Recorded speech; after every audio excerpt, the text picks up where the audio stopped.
Halo semuanya, kali ini kita akan membahas soal tutorial UTS untuk mata kuliah Statistika Bisnis. Nah, langsung aja kita ke soal yang pertama. Nah, soal yang pertama adalah soal tentang distribusi frekuensi.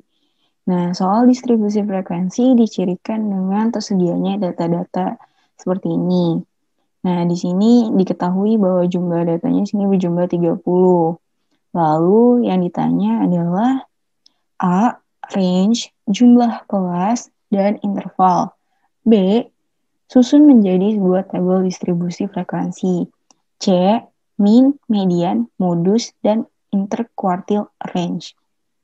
Nah, caranya adalah pertama-tama kita mengurutkan dulu datanya dari yang terkecil ke yang terbesar. Nah, data yang terkecil di sini adalah 15, 22. Terus data yang terbesarnya adalah 1870.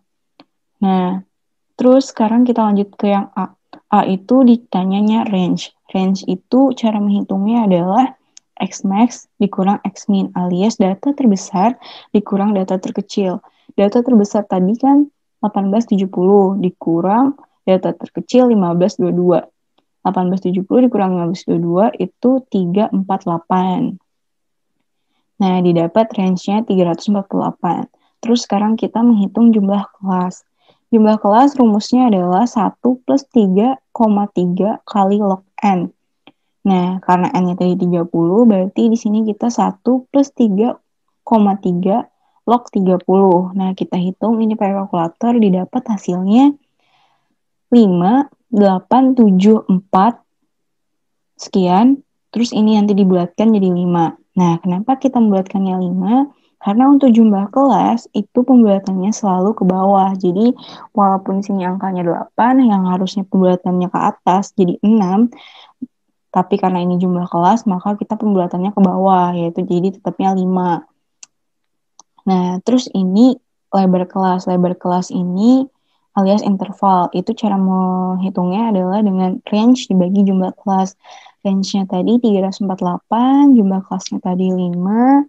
348 dibagi 5 adalah 69,6. Nah, ini dibuatkan 70. Ini pembulatan yang biasa. Lalu, kita sekarang membuat tabel distribusi frekuensi. Nah, berdasarkan yang telah kita hitung tadi jumlah kelas sama lebar kelasnya. Nah, lebar kelas, jumlah kelasnya ada 5. Berarti kita bikinnya kelasnya ada 5. 1, 2, 3, 4, 5.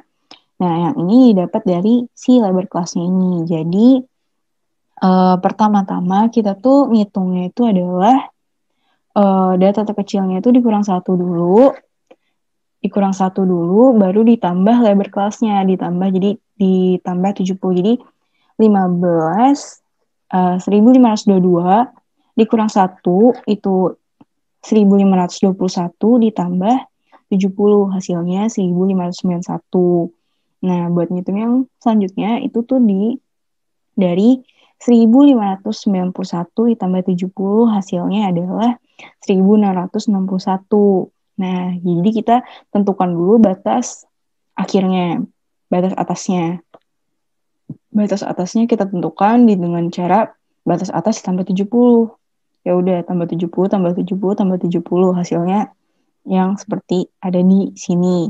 Nah, yang depan juga sama, ditambah 70, 70, 70, udah dapet. Ya udah, sekarang kita dapat nih kelasnya sekian, lebar kelasnya 70. Terus kita lanjut, kita ngitung nilai tengah. Nilai tengah itu adalah batas atas ditambah batas bawah dibagi 2. Batas atasnya di sini 1591 ditambah 1522 bagi 2 hasilnya 1556,5. Nah, begitu selanjutnya sampai ke semua kelas dihitung. Terus kita hitung sekarang frekuensinya. Frekuensinya ini berdasarkan data yang ini. Nah, ini kan kelasnya itu dimulai dari kelas 1522 sampai 1591. Nah, di sini kan yang masuk ke kategori kelas ini cuma ada 2, yaitu 1522 dan 1550. Nah, 1592 ini udah lebih dari 1591, jadi nggak masuk di kelas yang ini, tapi masuknya ke kelas selanjutnya. Jadi buat yang kelas yang ini cuman ada 2, 1, 2. Jadi frekuensinya 2. Nah, gitu juga di kelas-kelas selanjutnya. Di kelas yang 1592 sampai 1661 itu ada 5, karena ini datanya di sini ada 5, 1, 2, 3, 4, 5. Nah, 1656 ini masih masuk di kelas yang ini, tapi yang ini 1662 itu udah masuk kelas selanjutnya, berarti cuma stop sampai sini aja nih, sampai 1656. Jadi 1, 2, 3, 4, 5. Jadi 5. Begitu selanjutnya sampai semua kelas terhitung. Terus frekuensi kumulatif itu tuh dihitung dari buat yang pertama itu langsung aja tulis yang pertamanya dulu, di sini 2, maka di sini 2. Terus selanjutnya itu di kelas pertama dijumlah dengan kelas selanjutnya. 2 tambah 5 sama dengan 7. Terus nanti 7 ini ditambah dengan kelas selanjutnya lagi.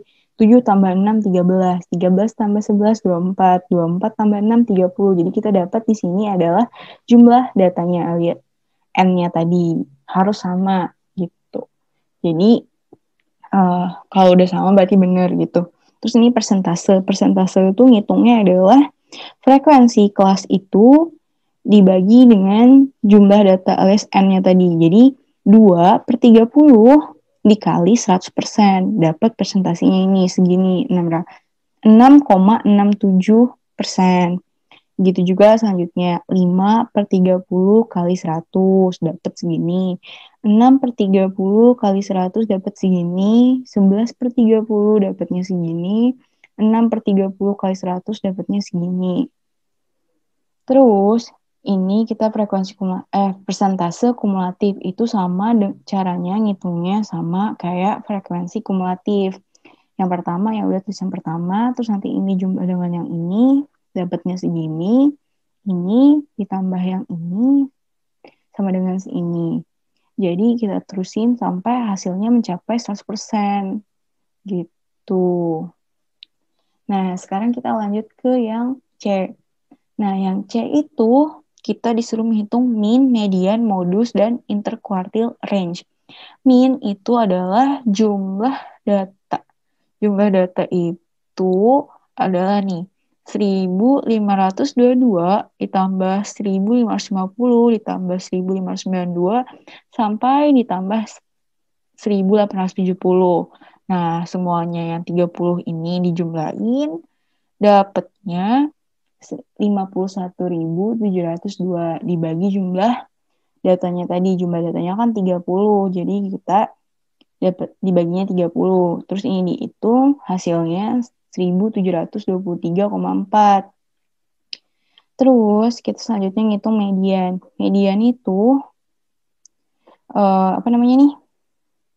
Cara ngitungnya adalah data ke N plus 1 bagi 2. Jadi kita ngitungnya kayak gitu. Ini berarti data ke N-nya 30. 30 tambah 1 bagi 2. 30 tambah 1, 31 bagi 2 itu 15,5. Berarti data ke 15,5. Nah, 15,5 itu berarti data yang berada di antara data ke-15 dan data ke-16. Nah, cara menghitungnya adalah kita tulis di sini pertamanya tuh data ke-15-nya dulu ditambah dalam kurung koma dari hasil pembagian kita tadi di dalam kurung data ke-16 dikurang data ke-15 gitu. Jadi di sini karena komanya 0,5 berarti sini 0,5. Terus data ke-16 dikurang data ke-15. Jadi di sini kan 1736 dikurang 1734 itu hasilnya 2.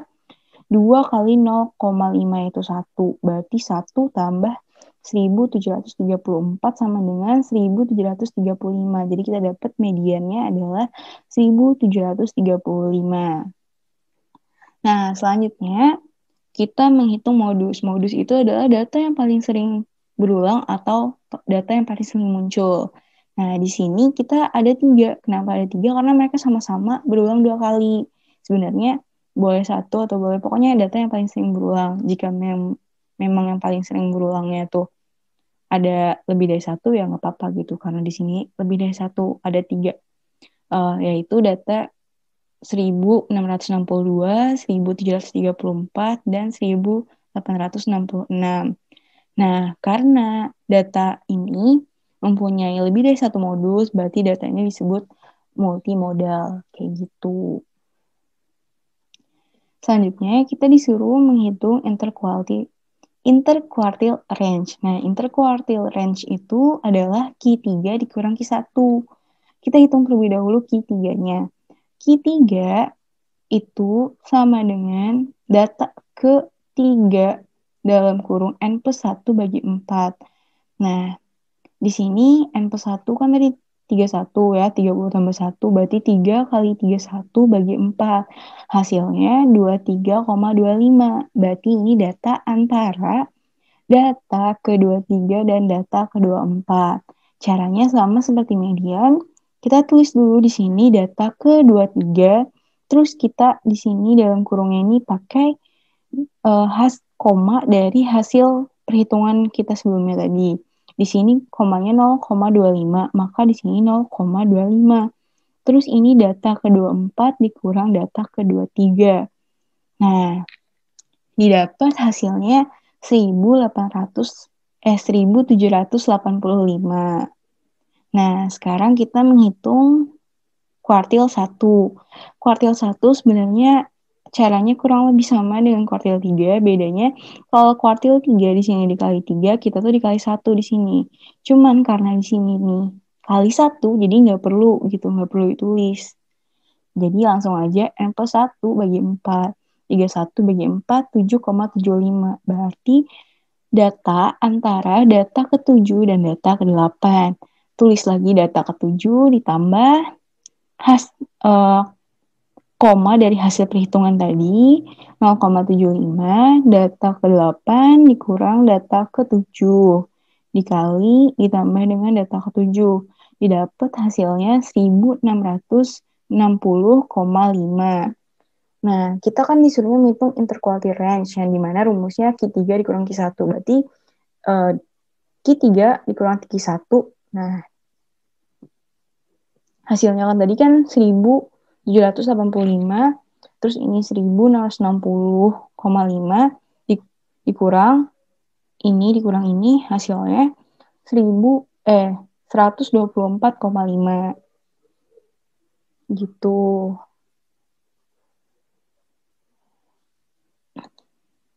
Nah, kita lanjut ke soal selanjutnya, yaitu soal deskriptif numerik. Nah, di sini sebenarnya hampir sama kayak yang soal pertama. Bedanya di sini kita ngitungnya tuh standar deviasi, varian, dan koefisien varians. Nah, yang A sama ditanyanya min median, terus yang B tadi standar deviasi, varians, dan koefisien varians. Datanya ini jumlah datanya 15. Nah, terus caranya pasti sama, kita pasti urutkan dulu datanya dari yang terkecil ke terbesar. Terus kita hitung min. Minnya itu rumusnya sama, jumlah data yang ini 0,38 ditambah 2,34 sampai ditambah 6,46 dibagi dengan jumlah data. Jumlah datanya kan tadi katanya 15, berarti kita N-nya 15. Ini semua dijumlahin dapatnya 64,3. 64,3 dibagi 15 sama dengan 4,29. Dapat minnya 4,29. Selanjutnya kita menghitung median. Median caranya sama, yaitu data ke N plus 1 bagi 2. Nah, N-nya 15 tambah 1 itu 16, 16 bagi 2 itu berarti 8. Berarti data ke-8 karena ini bulat, nggak ada apa sih namanya? Nggak ada komanya, berarti langsung aja data ke-8. Data ke-8 di sini adalah 4,5.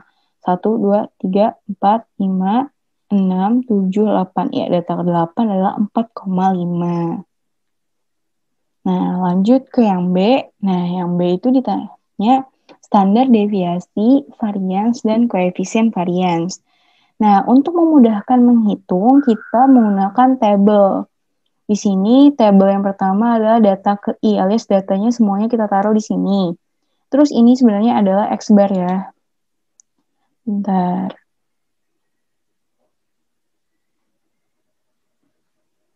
Nah, sebenarnya ini tuh X bar. Nah, itu tuh X bar.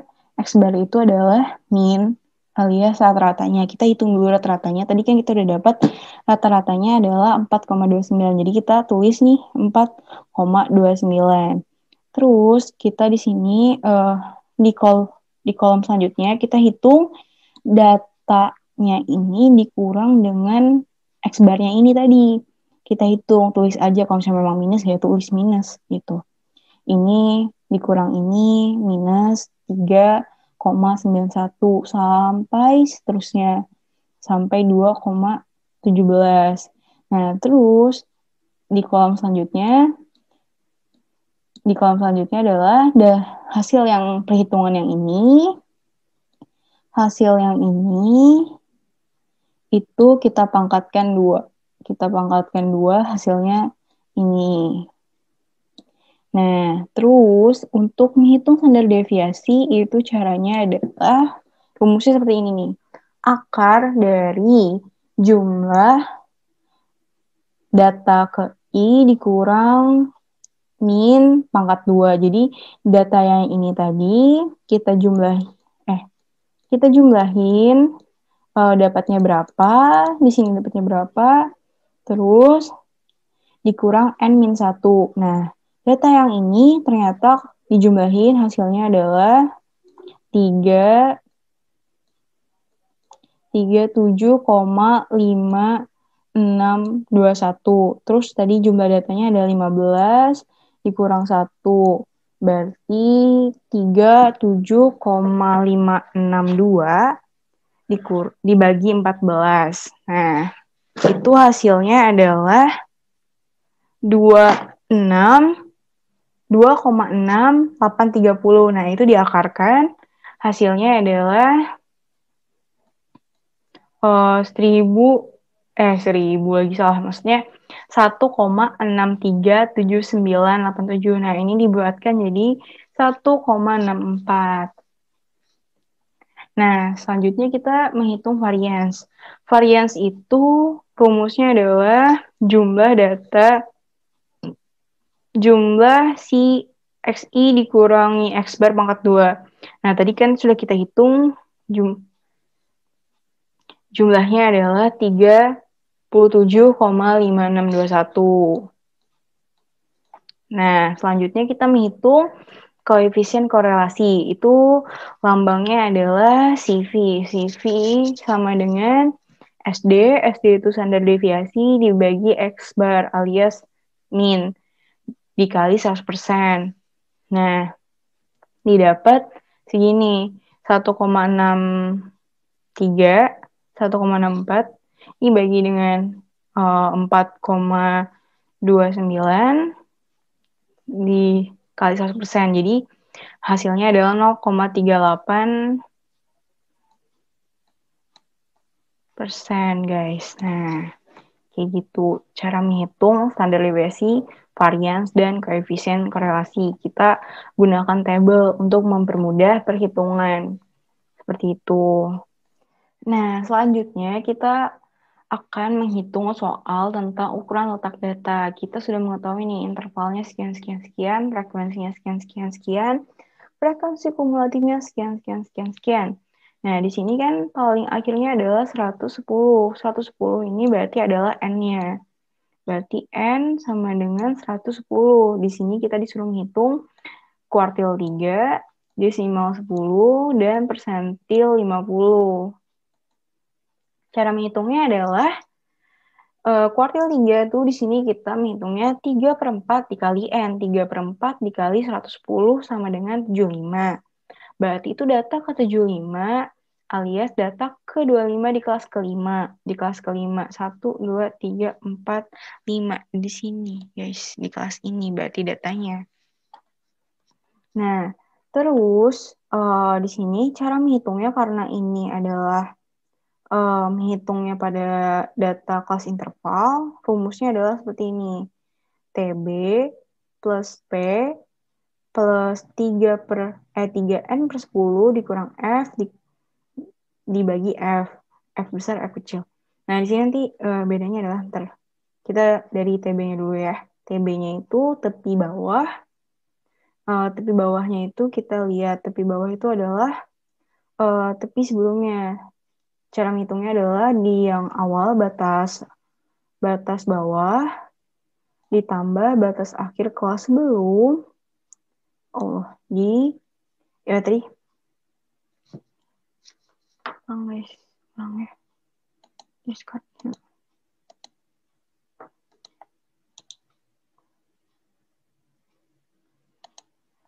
Nah, sekarang kita menghitung ukuran letak data. Nah, di sini setelah disediakan intervalnya sekian-sekian, frekuensinya sekian-sekian, frekuensi kumulatifnya sekian-sekian. Nah, di sini kita ketahui yang paling akhirnya adalah 110, berarti di sini N sama dengan 110. Kita disuruh menghitung kuartil 3, desimal 10, dan persentil 50. Nah, caranya adalah kita hitung dulu data keberapa untuk kuartil 3-nya. Itu caranya adalah 3/4 dikali N. N-nya 110. Berarti 3/4 kali 110 sama dengan 75. 75 itu data ke-75. Nah, data ke-75 di sini berarti data ke-25 di kelas kelima. Terus, rumusnya untuk kuartil 3, untuk di apa sih namanya, kelas interval, untuk menghitung di yang data kelas interval seperti ini, maka rumusnya adalah TB plus P dikali 3N per 10 dikurang F besar per F kecil. Nah, kita bahas dulu yang TB. TB ini adalah tepi bawah. Tepi bawah itu dihitungnya dari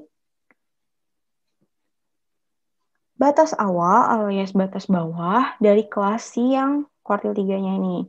Ini kan data ke-25 di kelas kelima. Berarti di kelas kelima. 1, 2, 3, 4, 5. Nah, di kelas ini, guys. Nah, berarti kita hitungnya TB-nya itu adalah batas awalnya alias batas bawahnya sama batas akhir ditambah batas akhir dari kelas sebelumnya. Berarti sini 219 ditambah 220 bagi 2, hasilnya 219,5. Terus ini tuh 3N per 10, ini kan N-nya tadi 110. 110 kali 3 bagi 10, hasilnya adalah segini. Nah, terus untuk F-nya ini, itu frekuensinya. Frekuensinya kan tadi kita datanya dapatnya 75. Frekuensi kelas sebelum. Itu tuh F besar ini adalah selisih dari frekuensi data yang kita dapat tadi, 75, sama frekuensi kelas sebelum. Berarti 75 dikurang 52.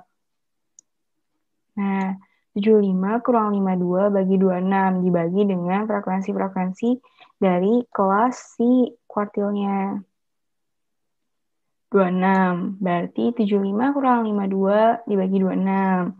Terus hasilnya adalah segini dikali 10. Hasilnya adalah segini. Terus ini tadi kayak hasil yang ini. Ini dijumlah hasilnya 228,34,62. Nah, jadi didapat kuartil 3-nya kayak gitu. Terus selanjutnya kita menghitung desil 10.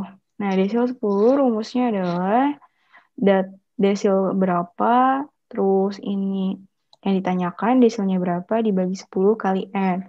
Nah, di sini kita kan ditanya desil 10, berarti 10 per 10 kali 110. 10 per 10 itu 1 kali 110 berarti 110. Berarti 110. Nah, berarti kita rumusnya tuh sebenarnya sama kayak si kuartil. Jadi kita masukin tepi bawahnya. Karena ini 110 itu di kelas terakhir. Nah, di kelas terakhir ya kan. Ntar dibedain deh warnanya. Nah, di kelas terakhir kan kita dapatnya si yang desil ini, desilnya nih. Nih, kelas 10 di kelas terakhir kan. Berarti di kelas yang ini. Nah, cara menghitung tepi bawahnya itu sama. Berarti 230 ditambah 229 dibagi 2.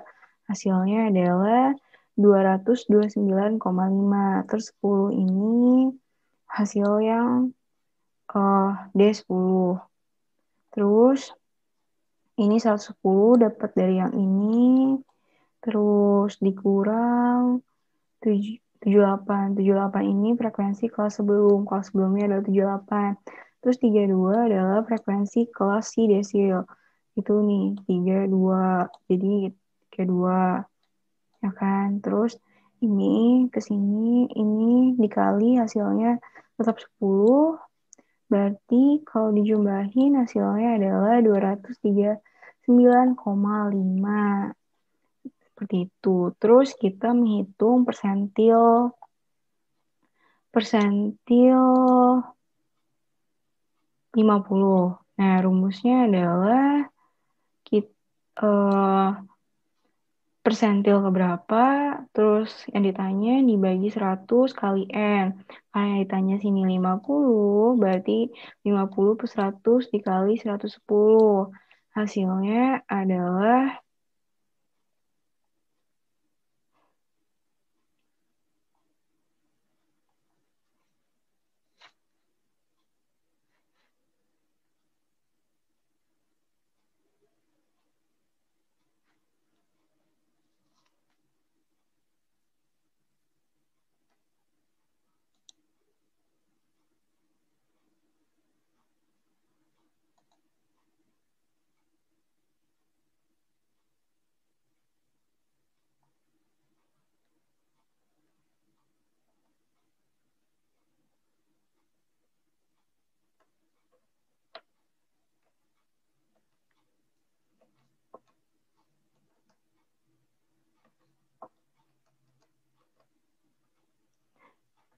nah, di sini tuh hasilnya adalah 55.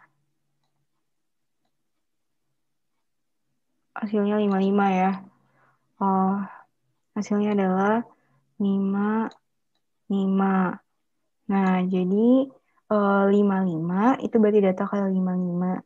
Itu berarti masuk ke ke kelas yang ini nih, ke yang kelas yang ini. Nah, jadi kita hitung lagi tapi bawahnya karena kita sudah hitung di kuartil 3, tapi bawahnya tadi berarti sama.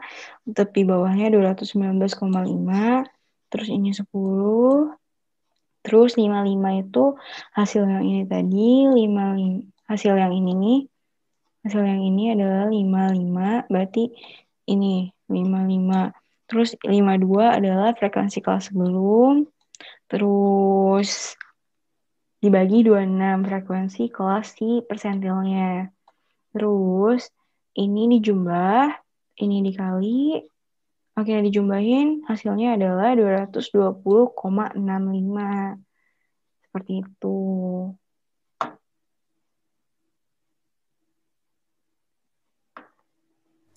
Oke. Oke, sekarang kita masuk ke nomor 4 tentang distribusi Poisson. Kita baca dulu soalnya. Berdasarkan pengalaman, setiap mencetak 10.000 lembar kertas terdapat 100 lembar yang rusak. Pada suatu waktu, perusahaan mencetak 1.000 lembar kertas. Hitunglah probabilitas A. Tepat terdapat 5 kertas yang rusak. B. Paling banyak 2 lembar kertas yang rusak. Oh iya, untuk di soal, dia tidak akan ngasih tahu ini distribusi Poisson atau distribusi yang lain. Jadi khusus untuk distribusi Poisson, kita bedainnya di soal tuh hanya diketahui tentang mu-nya aja, rata-ratanya aja. Oke, jadi kita langsung lanjut aja ke jawabannya.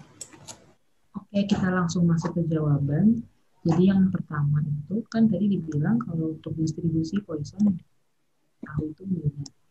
Nah, di soal tadi itu yang diketahui itu adalah probabilitas. Cara untuk mencari probabilitasnya itu adalah dengan tadi dibilang ada 100 lembar kertas yang rusak jika diproduksi 10.000 lembar kertas.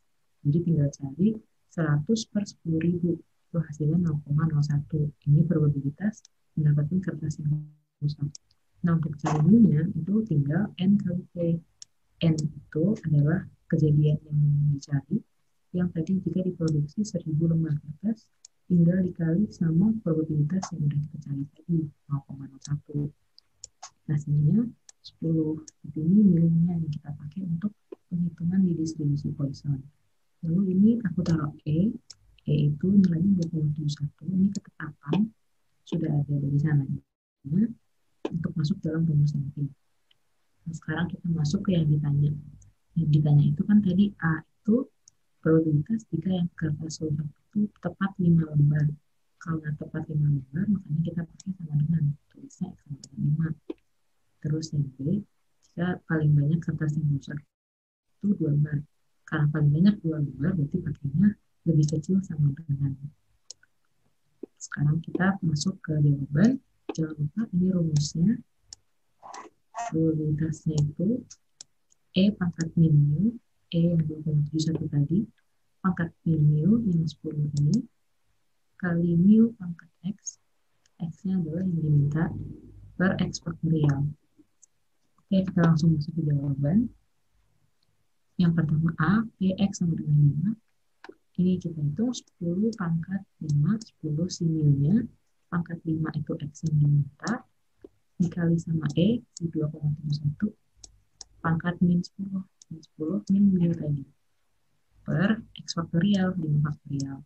Dapat hasilnya ini 0,0375. Oh ya, di sini aku lupa tulis jadi. Pokoknya kalau di soal kita selalu tulis jadi. Pertanyaannya tadi kan berapa probabilitas kertas yang rusak tepat 5 lembar. Jadi probabilitas kertas yang rusak tepat 5 lembar adalah 0,0375 kayak gitu ya, jangan lupa ditulis. Terus untuk yang B, yang diminta jika probabilitas kertas yang rusak paling banyak 2 lembar. Karena tadi kan yang sama dengan langsung aja ya masukin ke rumus. Kalau yang tandanya kayak gini, itu harus dicari satu dari Px sama dengan 0, Px sama dengan 1, sampai Px sama dengan 2. Jadi kita hitung sama aja caranya kayak tadi. Nanti hasilnya per satu ini itu dijumlahin. Kita cari dulu yang X sama dengan 1. Ini 10 pangkat 0, ini pangkat X, ini X-nya, kali pangkat min 10, E-nya 2,71 pangkat min mu per 0 faktorial. Hasilnya ini 0,000045. Untuk yang kertas rusaknya 1, itu sama carinya hasilnya ini 0,0045. Terus yang terakhir, X sama dengan 2. Sama nyarinya hasilnya ini 0,0225. Kalau udah dapat tiga-tiganya, tinggal dijumlahin aja. Nih, hasilnya tadi kita hitungnya X1, X0, X2, itu hasilnya ini 0,002745. Kalau udah kayak gini, ini udah hasilnya yang diminta, yang X kurang sama dengan 2. Tinggal tulis, jadi probabilitas kertas yang rusak paling banyak 2 adalah 0,002745, kayak gitu. Untuk nomor 4. Sekarang kita masuk ke nomor 6, ke nomor 5, distribusi binomial. Kita baca soalnya, probabilitas seorang ibu melahirkan seorang anak perempuan adalah 0,55. Itulah probabilitas bahwa dalam satu keluarga terdapat 3 anak, seorang diantaranya perempuan. Ingat, jangan lupa tulis diketahui, ditanya, dijawab. Yang diketahui adalah yang pertama, ini P-nya 0,55. P itu probabilitas yang dibuat tadi ini, 0,55. X-nya itu 1, X itu adalah yang diminta. Jika seorang diantaranya perempuan, X-nya 1, probabilitas yang diminta. Terus N itu jumlah populasinya. Ini 3 anak ini. Dari 3 anak ini, 1 diantaranya perempuan. Jadi dari N-nya 3, X-nya 1 itu probabilitasnya berapa gitu. Oke, sekarang kita langsung aja ke soalnya. Ditanya apa?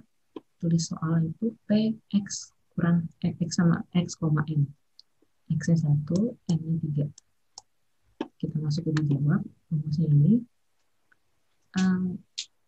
Ini salah ya, bukan P-1.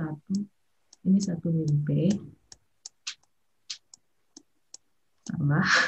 Maaf ya, nggak apa-apa. Ini 1-P.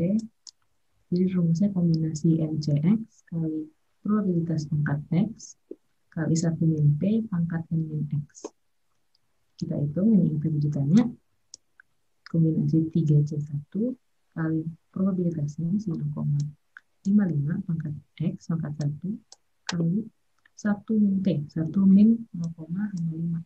Hasilnya 0,65 pangkat N min X pangkat N min 1. Hitung-hitung hasilnya ini 0,3341.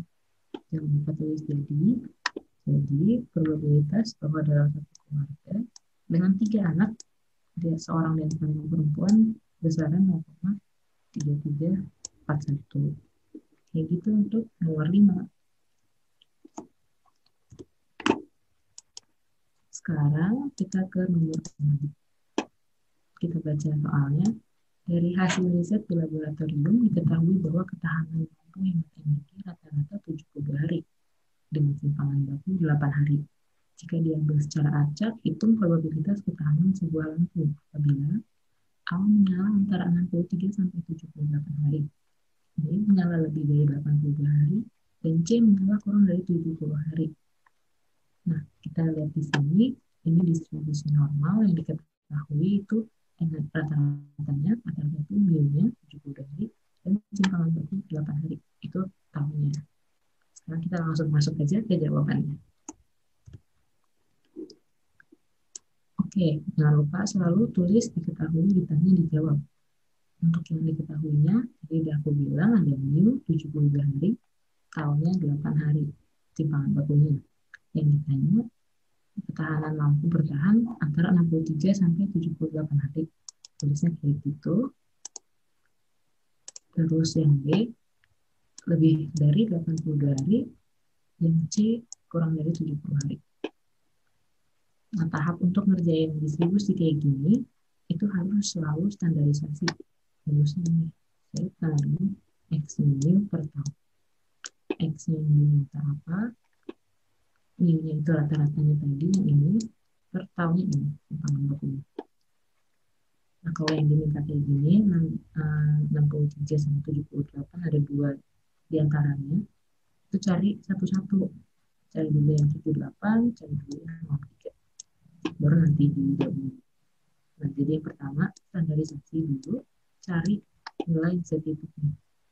Rumusnya tadi X min mu per tahun. X-nya 78, min mu 72, per tahunnya, simpangan bakunya 8 hari tadi. Ini dapat hasilnya 0,75.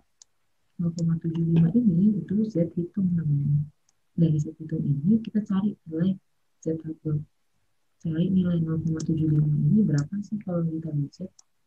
Teman-teman harus bisa baca tabel Z ya untuk ngerjain soal-soal kayak gini. Dapat nilai tabel Z-nya itu 0,2734. Nah, simpan dulu nilai ini karena ntar ini dipakai. Sekarang kita cari yang X sama dengan 63-nya. Hitungnya sama, standarisasi dulu. 63 si X-nya dikurangi mu-nya per tahunnya 8. Hasilnya min 1,13. Nah, ini kan nilainya negatif. Carinya di tabel Z negatif.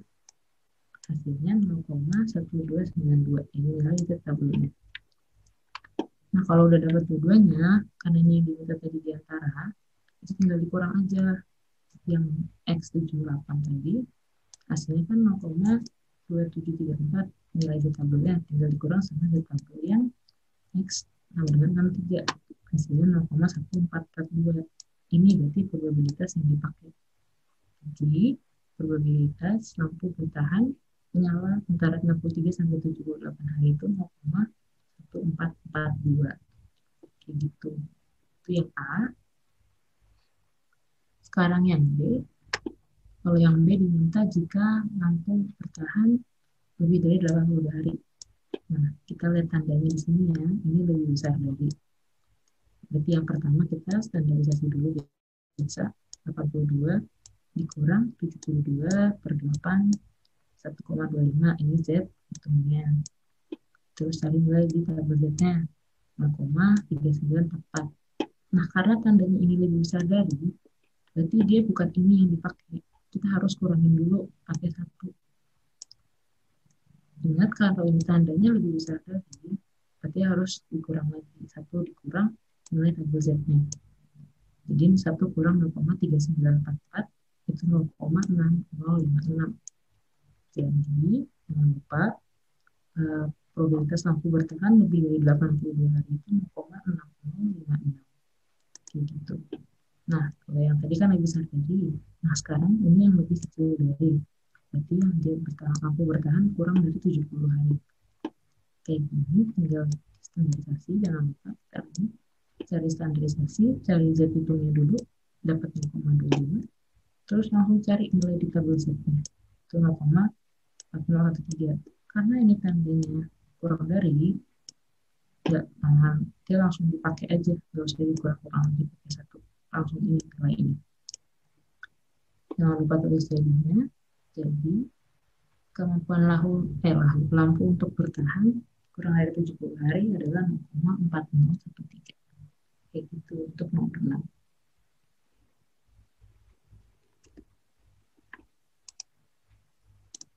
Sekarang kita masuk ke nomor terakhir, itu distribusi sampling nomor 7. Kita baca dulu soalnya.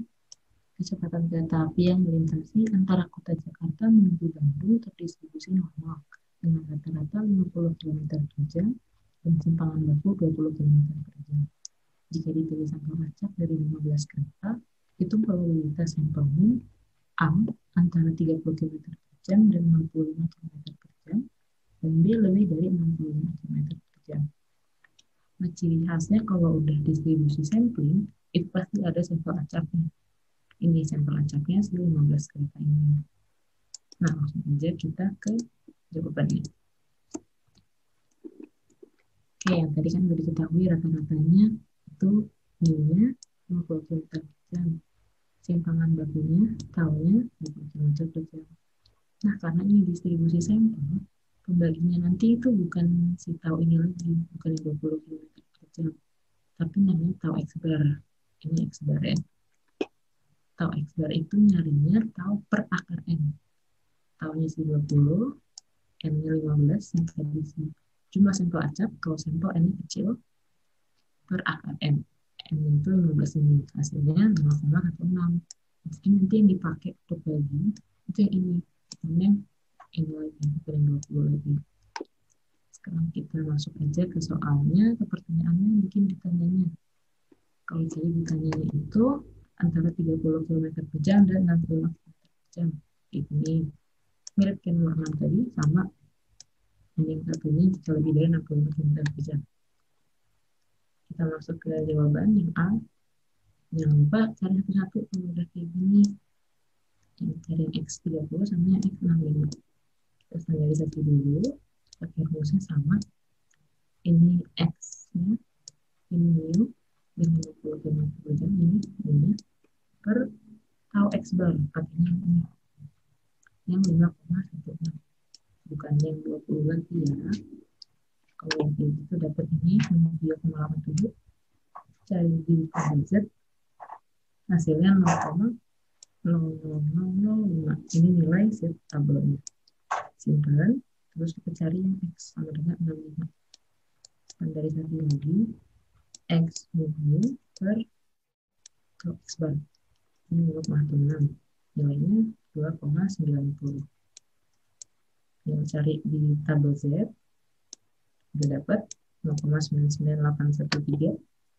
Terus sama kayak tadi persis, tinggal dikurang aja yang X sama dengan 65 kurang sama yang X-nya 30, nilai tabel Z yang dikurang ya, dapat hasilnya 0,99808. Nah, kalau udah kayak gini jangan lupa tulis jadi apa tadi, probabilitas sampel min antara yang dia 30 km per jam sampai 60 km per jam adalah 0,99808. Nah, sekarang kita lanjut yang B. Jika dia kecepatannya melebihi 60 km per jam. Biasa, nanti tinggal cari standarisasi, set, sama dengan X 65 dikurang Y-nya per tau X bar yang 5,16. Dapat hasilnya 2,90. Nilai tabel Z-nya udah ada. Nah, ingat karena ini lebih besar dari, diapain? Kita kurangin lagi pakai 1. 1 dikurang si nilai tabel Z-nya tadi. Hasilnya 0,0019. Ini yang dipakai. Berarti probabilitas kecepatannya itu lebih dari 65 km per jam adalah 0,0019. Itu aja untuk semua nomornya. Untuk nomor 7 udah selesai.